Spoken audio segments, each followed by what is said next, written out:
Thomas Müller 25 yildan so'ng Bavariyani tark etadi. Xavi Alonso Realni boshqarishga tayyor.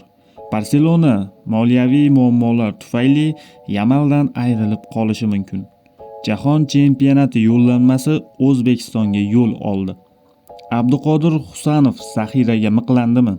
Assalomu alaykum qadrli futbol ixlosmandlari. Bizni qo'llab-quvvatlashning eng oddiy va samimiy uslubi bir dona like tugmasini bosib qo'yish. Biz esa boshladik.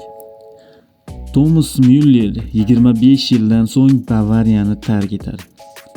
Albatta, so'nggi haftada ommaviy axborot vositalari orqali berilgan voqealar menga yoqmadi. O'yinim haqida shunday fikrdaman. Barchasi ideal bo'lmagan, lekin oldinga intilib yashadim. Hamjihatlikda xatolarni to'g'rilash mumkin. So'nggi kunlarda ishonchli suhbatlar bilan hozirgi hamjihatlikka erishdik.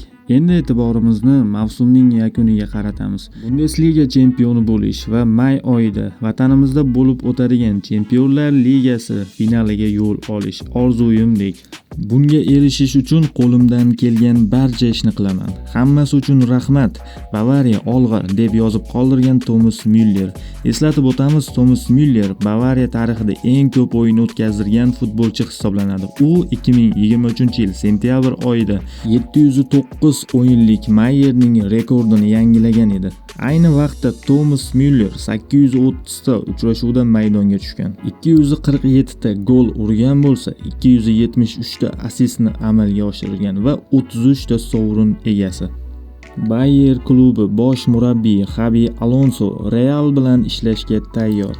Relevo nashrining ma'lumotlariga ko'ra, madridliklarning hozirgi bosh murabbiyi Carlo Ancelotti kelajagi mavsum yakunlangach hal bo'ladi. Agar italiyalik mutaxassis jamoada qolsa, Alonso ham Leverkusenda yana bir mavsum ishlashga rozi. Avvalroq Xavi bor e'tiborini davom etayotgan mavsumga qaratayotgani haqida fikr bildirgandi. Ayni paytda u murabbiylik qilayotgan dorishunoslar Bundesliganing 27-turidan so'ng 2-o'rinda bormoqda. Jamoa hisobida 59 ochko mavjud. Eslatib o'tamiz, ispaniyalik mutaxassisning Bayer bilan amaldagi shartnomasi 2026-yil iyuniga qadar amal qiladi. Barselona moliyaviy muammolar tufayli Yamaldan ayrilib qolishi mumkin. 2023-yilda Barselona Lamine Yamal bilan yangi shartnoma imzolagandi. Unga ko'ra, Wengerning maoshi 1,6 million yevro va 600 ming bonuslardan iborat. Kelishuv 2026-yilgacha amal qiladi. Shuningdek, shartnomada futbolchi uchun 1 milliard yevro miqdorida tovon puli ko'rsatilgan. Ammo bir futbolchi uchun buncha pul to'laydigan xaridor topilishi deyarli imkonsiz. Biroq Mundo Deportivo xabariga ko'ra, Kataloniya klubining og'ir moliyaviy ahvoli tufayli 17 yoshli Bunderkin jamoani tark etishi mumkin. Bundan tashqari, Barsa Lamine Yamal bilan yangi shartnoma bo'yicha muammolarga duch kelgan. Ispaniya ommaviy axborot vositalari allaqachon vaziyat qanday rivojlanishini kuzatayotgan ikki klub borligini ma'lum qildi. Bular Liverpool va Manchester City.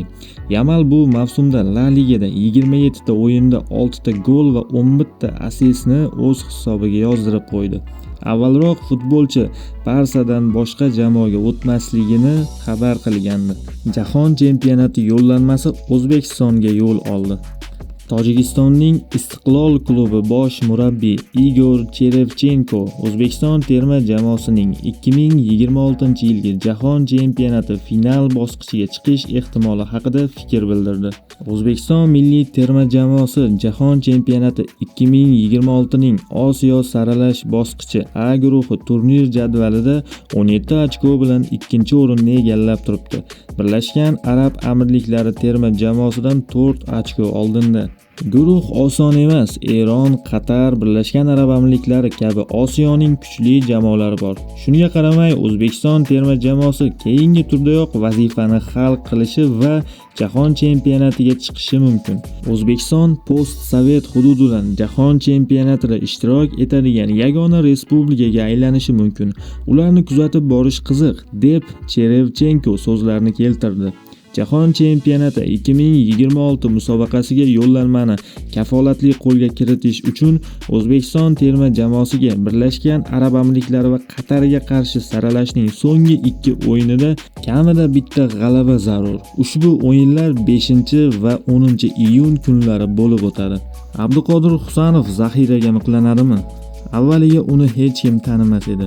U bilan bir xonada turgan futbolchidan intervyu olish uchun kirishganda ham unga qayrilib ham qarab qo'yishmasdi. Aynan shu jihat uning yutug'i bo'lib xizmat qildi. Futbolchi uchun eng muhim jihat bu diqqatni jamlay olish. O'sha paytlari uning miyasi keraksiz narsalardan xoli edi. Manchester City'ning almashtirib bo'lmas o'yinchisi so'nggi 2 o'yinda almashtiriluvchi o'yinchiga aylanib qoldi. Avvaliga biz o'zimizni ovutdik. Oldinda derbi, Pep esa uni asosiyga asramoqda deb. Bugun esa derbi, allaqachon tarkiblar ma'lum. Husanov zaxirada.